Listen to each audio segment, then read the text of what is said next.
Hello, Star Wars Galaxy of Hero players, and Teshoto here. Malgus has joined the holotable. So, I'm not going to talk too much of his kit just because what I like a lot of what his kit is. The one thing I wish was a little bit more was his little counter chance effect. Having it to where he should have 80% counter chance if he's taunting, and then 40%, or even if it's 70%. A 70% counter, so it's 35% if he's not taunting, so he has a little bit of a counter chance. But aside from that, I'm not going to talk too much about his kit.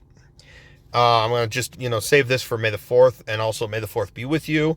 I hope, unfortunately, I know the Conquest is going to be a grind again, so good luck for those that are grinding. I'm going to try to push for at least the crate before red. Hopefully the red crate, but time will tell based on how busy I am. That's just what it is.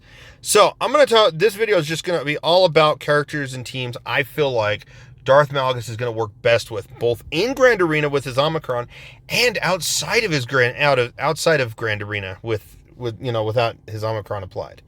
So I'm going to talk about the first two teams I could see really being potential.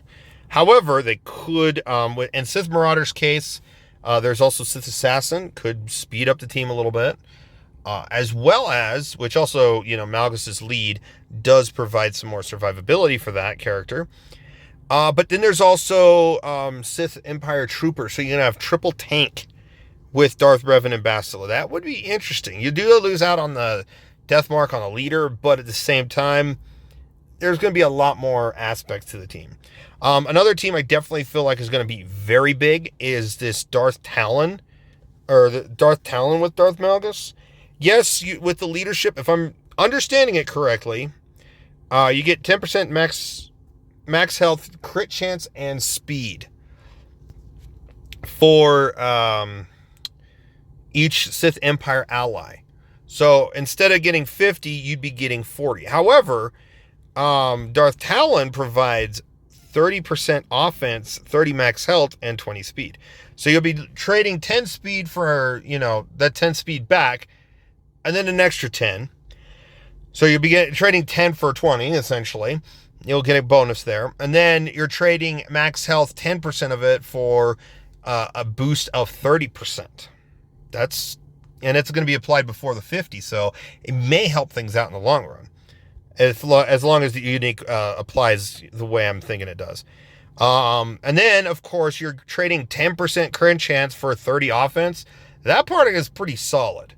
Another thing to keep in mind is proven loyalty. If all allies are Sith, whenever the leader is damaged, and Sith or Darth Malgus does taunt at the start, when he has a full team of Sith, so anytime he attacks, all allies are going to start gaining 5% turn meter. That's going to speed up the team. That's going to be huge because he's going to taunt a lot. Yes, you got Malak in there to also taunt as well. You could also sub Malak out because the nice thing about Malgus is he is a tank.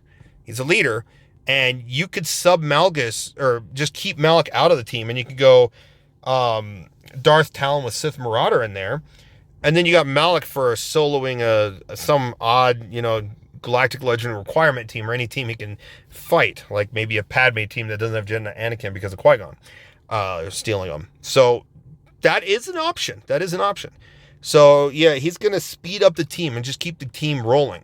So if anyone mass assists on Darth Malgus, that's like what? If they say they hit him 5 times, that's 25% turn meter. Boom. So plus if he, loses so much, let's see, is it like first time they would be defeated, they dispel all debuffs, recover 100% health and turn meter, and then Talon gains 3 stacks of loyalty, loses 50% health, gains stealth, and then Darth Talon can't be defeated by this damage. But also, what's also nice is she'll lose, since she falls under 100% health, if she's at 100% health at the time, she'll force Malgus to taunt with Retribution. So there's that.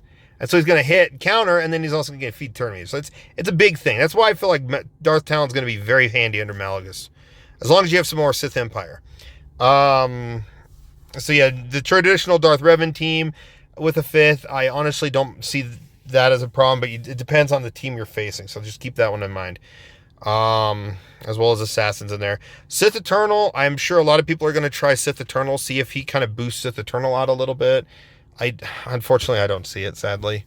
Sith Eternal is just kind of that one-trick pony where you want everyone around you to die, but kind of boost you a little bit while you just sit there and ult everybody. It's whatever. Malgus, definitely, Lord Vader, this little team I came up with could be interesting. I don't know if it worked, but it's something worth trying if someone has it. I feel like Trey is going to benefit with Malgus really well as a tank, as a second tank with Darth Talon. So there is that. Giving him a bunch of crit avoidance, making him really tanky. He's going to taunt. So yeah, Darth, and even Darth Nihilus lead could be interesting as well. He does have retribution a little bit, or not retribution, like counter chance, and then Darth Talon forces Scion and Malgus to with retribution once she loses 100% health, and she's gonna gain it back a lot, especially since she has like 55% base once she's relicked base or health steal, so she adds more to the health steal boost. So, and then Palpatine could benefit if there's like a Palp Vader thing. You probably don't want to do that. You're better off with like some Empire tanks like Ninth Sister. So yeah, and Darth Maul could be an option as well. I'm just throwing it out there as a team that could work. Just keep that in mind. Keep an eye out for it. Speeds him up. He's going to be taunting, so he's going to, he has evasion, which evasion's really good for him. So we'll have to see. And then finally, and then there's this comp as well with Sith, Red Sith Trooper. So, and instead of Assassin, you could Sith Empire Trooper too. Could be that. And then finally, I believe, here's some 2 random teams I threw together for the heck of it. Savage. Yes, you won't taunt with Malgus at the start, but all the health gain from Talon, as well as Malgus is unique. It's going to be hard to kill him off, especially if you have Malik in there. So they're going to get more defense and health or tenacity. So we'll have to see how all these teams work. Moff Gideon's in there just for the heck of it because of his unique lead of 30% max health and protection for dark sides. So yeah, that's my thoughts on some of the teams you could definitely see him with. But I feel like the big one for sure is going to be Malgus with Talon. You get Malgus, 3 other Sith Empire, and Darth Talon. It's just good. It makes sense for that boost. As well as since he's taunting, he's going to gain a lot of turn meter for the team, and it's going to be very beneficial. Unless you're facing Darth Malak, of course. But aside from that, let me know what you guys think in the comments below. What teams would you like? What teams do you think will pop up with Sith? What characters do you think will come out in the future? Will they bring more Sith Empire, maybe even Old Republic into the game later this year because of the recent 10th anniversary of SWTOR? I don't know. Let's find out. Thank you for watching. I really appreciate it. You guys have a phenomenal day.